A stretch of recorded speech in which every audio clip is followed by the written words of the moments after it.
At the beginning of this year, I started planning to move across the country to Brooklyn in August.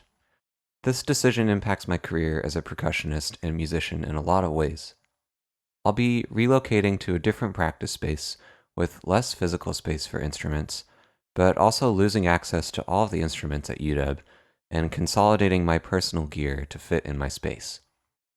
I recognized that I won't be able to own all the instruments I use in Fall of the Empire in New York City, or have enough space to set up my 3 drum sets. A few months later, our world changed, and live performances for an in-person audience, or even in-person collaboration, became unsafe and unlawful gatherings. I've always felt more comfortable performing as one member of a group of performers, and I was even in the process of programming a concert of percussion chamber music before COVID-19 changed all of our plans. Although I feel most comfortable as part of a group, I won't be able to gather with musicians to practice or perform in Seattle or New York in the near future. I don't want to let my changing environment keep me from performing music, so I've spent this year learning new technological skills and getting familiar with new instruments, which allow me to make music in my own way by myself and present my work to a different audience on my own.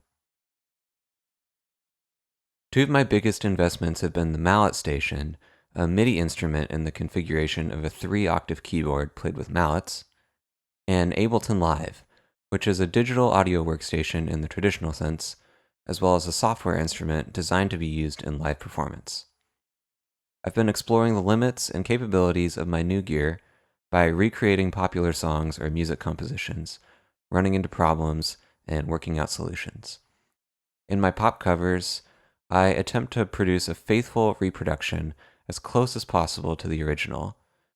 In the process, the music I cover serves as a teaching tool that I've used to learn about mixing and mastering, study orchestration and arrangement, and experiment with my first Max MSP device, a live looping plugin called Bink graciously shared by my favorite live looping percussionist. All of this knowledge in turn helps me realize classical compositions more carefully and creatively, and inspires me to compose my own music for my new setup.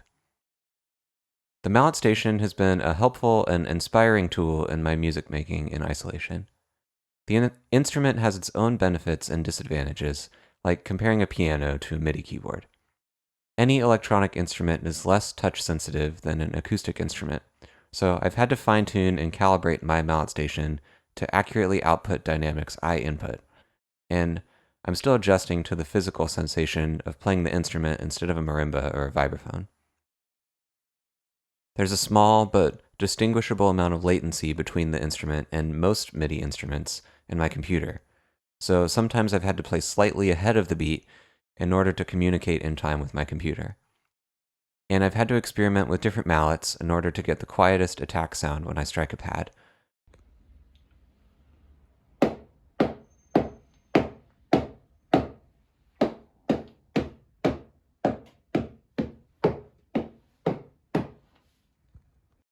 But the malletSTATION is relatively loud compared to other MIDI mallet instruments. In a live setting, I would ideally be running through loud speakers. But the instrument is quieter than an acoustic mallet instrument and much easier to pack and move, which makes it apartment friendly. It's very customizable. I can program buttons and settings on the instrument panel on the right, as well as the movable gap caps to control effects parameters or launch different scenes. I've programmed my gap caps for New York Counterpoint to launch scenes during the last section of the first movement.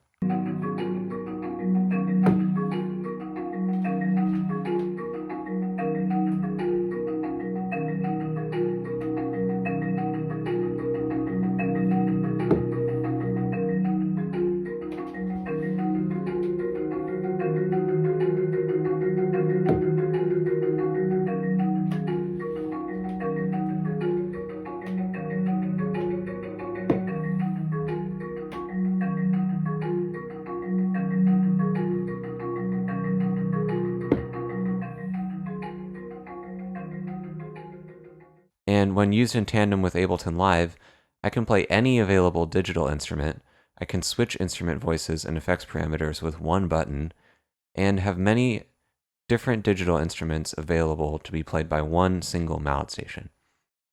I don't expect my malletSTATION to functionally replace a 5-octave marimba because of its limited range and sensitivity, but I've already found plenty of creative uses for the instrument in classical and non-traditional settings. My first serious attempt at making contemporary classical music in my new setup has been to perform Steve Reich's New York Counterpoint. New York Counterpoint is the second of Reich's 4 counterpoint pieces, originally composed for clarinetist Richard Stoltzman in 1985. Each counterpoint composition features a soloist accompanied by pre-recorded tape. Clarinet players can choose to play along to the original tape part or record themselves playing the 10 clarinet parts. Performers playing other instruments have to record their tape themselves. Over the past 35 years, musicians have performed their own interpretations of the piece on clarinet, flute, and saxophone. Percussionists have adapted the piece for marimba or vibraphone, and musicians have performed as soloists or in ensembles of various sizes. A few wind players have even incorporated electronics and live looping into their performances. When I started working on Steve Reich's New York Counterpoint this quarter, with my interest and recently acquired knowledge of live looping, I set out to perform as much of the composition as possible live by myself, instead of playing one part along to 10 pre-recorded tracks. I listened and studied the score and watched video performances, and found that the piece is predominantly composed of measure or phrase-long patterns which repeat extensively. I noticed that it was possible to loop New York Counterpoint and manipulate the music in real time because the instruments join in or transform in relatively simple ways, so that the whole ensemble could be controlled by one performer. As far as I know, this composition could only be performed in this way using the Bink looper or another similarly complex looper in Ableton Live, which I should explain now. I use Ableton Live in Session View in this context, a setting where time is measured and quantified in musical beats instead of seconds or minutes. The layout of Session View is split into columns of audio or MIDI tracks, rows of scenes, or musical sections of an indefinite amount of time, and a grid of clips or units of audio, MIDI, or automation information set in one track and one scene. This is a different perspective on musical time than the traditional layout of a digital audio workstation, where time moves on a horizontal axis from left to right, and tracks are organized in rows with digital information fixed to one point on the horizontal time axis. In the middle of a measure, I trigger clips individually or trigger a scene to command multiple clips, and those clips will start at the beginning of the following measure. In my project file, I've programmed clips to contain MIDI, volume, and effect automation, and only placed MIDI pitches with rhythms in sections of the piece where parts are composed in a way that makes them too complex to authentically generate by looping. I've made clips which contain information for the Bink looper red and use other color coding to quickly understand the primary function of a clip at a glance. Each voice in the ensemble is realized by 2 tracks in Live. One MIDI track with clips which only contain information pertaining to the Bink looper, and another MIDI track which contains the digital instrument, effects, and clips which control effect automation. I can prescribe transformations of looping clips through automation. I can modify individual instrument volume to facilitate crossfades between live playing and loop playback, and I can transpose individual pitches in a pattern when only pitches and not rhythms change in a looping pattern in order to avoid re-recording a loop when I might already be busy with something else. Sometimes I use one lead track that I don't use to loop, and one track connected to my gap caps and foot pedal, which I use to trigger the next scene. The Bink looper is a plugin created in Max MSP, used in Ableton Live to facilitate creative looping by giving performers flexibility in loop length, launch timing, and other useful automatable parameters. I use the various functions of the looper to arm tracks to receive MIDI information from my instrument, begin recording my playing, loop my input, delete previous loops, and set the length of the loop in specific places in time. These controls are unique to this Max plugin and aren't available in commercially available hardware or software loopers. With the Bink looper, I can program my computer to record loops of different lengths so that I can loop one measure and two measure loops simultaneously, or hypothetically record loops of 5, 8, and 11 beats all at once. I can also program the Bink looper to arm recording, launch, and delay playback of loops so that I can play 8 measure long phrases and only record the last measure, or record a loop in advance to be played back later in the piece. Some sections of the piece are at this point too complex or involved to live loop every instrument in the ensemble at once.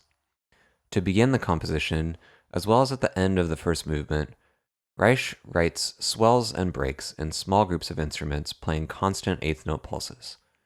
I explored processing input through delay, another unfamiliar Max device called an envelope follower, and configuring 2 or more notes to be output from one note or one button input, but none of my potential solutions were creative enough to solve this particular challenge.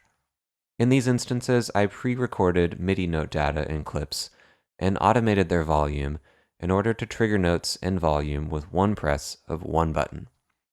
I'm not inputting these values in real time, but at least I'm telling them when to start. I've given myself more flexibility and control over choices and variables in this piece because I've approached it by looping as much as possible in Ableton Live instead of playing a physical instrument along to a backing track. When I want to modify dynamics of instruments in specific sections, or change the sound of my instrument through EQ, reverb, or compression, I can make these changes in Ableton without re-recording backing tracks. I could optimize my performance for a specific room or audience. If I was interested in changing the duration of the piece for whatever reason, I can take more time in each scene before advancing to the next scene and make these decisions in the moment. Again, my goal in any cover or performance of someone else's composition is to perform the music as faithful to the original conception of the work as possible. But because Reich has previously composed works like Music for 18 Musicians or Piano Phase, where performers have some freedom to choose when to advance to the next section, I think it wouldn't be inappropriate to spend more time repeating phrases by choice in the moment. And my Ableton Live and malletSTATION setup is much more portable, apartment-friendly, and venue-flexible, especially if I'm performing multiple pieces of music using various digital instruments. I'm excited to continue exploring the capabilities of my setup outside of school. I'm working through the second and third movement of New York Counterpoint already, and looking for other contemporary classical works to arrange for myself. I've started working on Laurie Anderson's art pop hit Oh Superman, singing through a vocoder controlled by a MIDI keyboard and playing synth parts on my malletSTATION. And I'm always picking out more details in songs and searching for perfect sounds to cover songs by Daft Punk, Jesse Lanza, Foodman, and Kaytranada. As I grow more comfortable with my new setup, I'm planning to write my own music to loop and document what I've learned about Ableton, the malletSTATION, and looping in order to share my knowledge with percussionists and musicians interested in creating dynamic and original solo performances. Now, here's my performance of the first movement of Steve Reich's New York Counterpoint.